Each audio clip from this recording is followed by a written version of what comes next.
মেঘ থেকে করিস নিব আড়ালে তারা সূর্য আসে। আজকে আমাদের 40 বছর যাবৎ আমরা ভুক্তভোগী এই প্রেস ক্লাবের সামনে। আজকে আমরা 20 বছর যাবৎ আন্দোলন করে আসছি, কিন্তু আমাদের ভাগ্যের পরিবর্তন হয় নাই। আমরা 25শে আগস্ট প্রধান উপদেষ্টার কার্যালয়ে গিয়ে স্মারকলিপি প্রদান করেছিলাম, এরপরে আমরা কোনো সুযোগ পাই না। তাহলে আমাদেরকে ভাবতে হবে, আমাদেরকে বুঝতে হবে নিজেদের অধিকার নিজেরা আদায় করতে হবে। আজকে আমরা ঐক্যজোট আমরা সমানত হয়েছি, আমাদের পিছনে অনেক সূত্র আছে। আমরা যদি একত্রিত থাকি, আমরা যদি মুসলমান থাকি, আর আমরা যদি একত্রিত থাকি, কোন পরে শক্তি আমাদেরকে কিছু করতে পারবে না। একটা কথা সবসময় স্মরণ রাখবেন, আমরা যদি একতাবদ্ধ থাকি, আল্লাহ নিজে বলছে যে তোমরা যদি একতাবদ্ধ থাকো তাহলে কোন শক্তি তোমাদেরকে ভেঙে দিতে পারবে না, তোমাদেরকে কিছুই করতে পারবে না, বাতিল তোমাদেরকে কিছু করতে পারবে না। আমরা শপথ নিব, যতক্ষণ পর্যন্ত ইফতেদায়ী মাদ্রাসা জাতীয়করণের ঘোষণা না আসবে ততক্ষণ পর্যন্ত আমরা এই প্রেস ক্লাব ছেড়ে কোথাও যাব না, কোথাও যাব না। আপনারা কি এক পথে আছেন? আমাদের ভাগ্যের পরিবর্তন তো আল্লাহ করবে, কিন্তু আমাদের তো চেষ্টা করতে হবে। আমরা চেষ্টা চালিয়ে যাব। আমরা শিক্ষা উপদেষ্টাকে বলতে চাই, প্রধান উপদেষ্টাকে বলতে চাই যে দুদিন 79 লক্ষ চাকরিজীবী দুদিন দাতা পেতে পারে, মহার্ঘ দাতা পেতে পারে, তাহলে তাদের টাকা কোথায় থেকে আসে?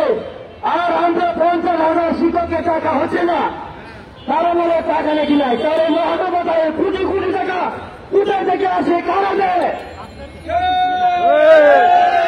আর আমরা নাকি যদি স্বতন্ত্র একটা দিয়ে মাদ্রাসা গেলে তারা বলে আমাদের পাঞ্জা টাকা নাই, আমরা হয় মৃত্যুবরণ করবো এইখানে, না হলে আমাদেরকে কার্যকর করে দিতে হবে। আমরা বাড়ি দিব না, দিব না, দিব না। বৈষম্যের জন্য আজকে 2024 বাংলা হওয়ার নতুন করে সাজিয়ে হচ্ছে।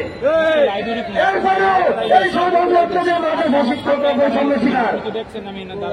আমরা কি এই দেশের নাগরিক নই?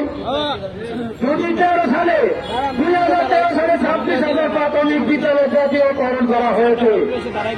একই পরিবর্তে একই কার্যক্রমে স্বতন্ত্র মাদ্রাসা শিক্ষা দান করে আসছে, তাহলে কি আমাদের কাছে প্রোটেকশন চাই? প্রোটেকশন আমরা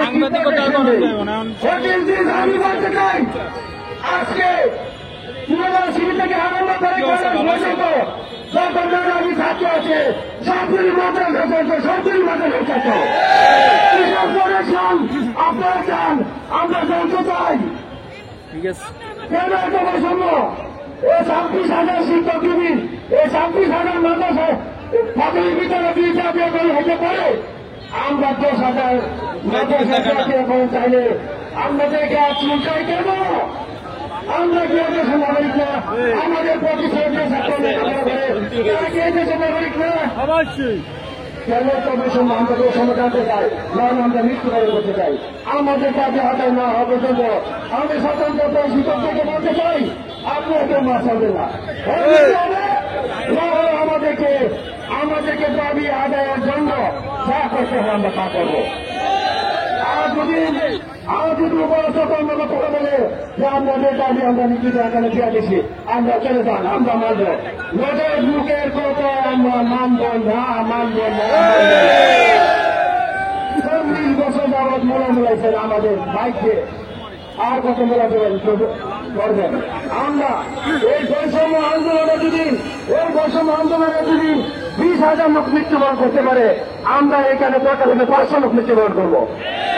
এরপরে এই দেশ থেকে বৈষম্য কেন? এই দেশে বৈষম্য কেন? কেন আমাদেরকে বারবার আমাদেরকে মূলাচরণ হচ্ছে, আমাদেরকে বলা হচ্ছে আমরা এই করে দিব, সেই করে দিব, সেই করে দিব। আজ পর্যন্ত এমন 40 বছরে কি কোন গভর্নমেন্টের ফান্ডে টাকা ছিল না যে স্বতন্ত্র প্রধান মতো সে টাকা দিবে? কিসের সাথে জন্য আমাদের মাথা টুপি রেখে দিয়ে তোমার সামনে নাকি এই বিপ্লবীরা কি এদেশের মানুষ না? আমি প্রশাসনের কাছে জানতে চাই, যারা টুপি বন্ধন করে তারা কি মায়ানরা থেকে আসে নাকি? তাই না কিসের জন্য এত বৈষম্য, কিসের এত আলোচনা? আমাদেরকে এত বৈষম্য কেন? আমরা যে দেখি আমাদেরকে ভয় করে, আমাদের ভয় করে, আমাদের নাকি টাকা নাই, বান্ধে নাকি টাকা নাই, হিন্দুসভা বান্ধে নাকি টাকা নাই, প্রতিদিন জ্ঞানের শিক্ষকের আরো টাকা দিতে পারে। তাহলে কেন 10,000 শিক্ষক পাবো? না আমরা জানতে চাই, জাতি জানতে চাই, আমরা জানতে চাই। হয় আমাদের মত হবে না, আমাদেরকে যাতে করতে হবে। রোজে আমরা এই প্রেস রাজ্যের যাবো না, যাবো না, যাবো না। আমি আর আমার বক্তব্য চিন্তা করতে চাই না, অনেক সত্য মনে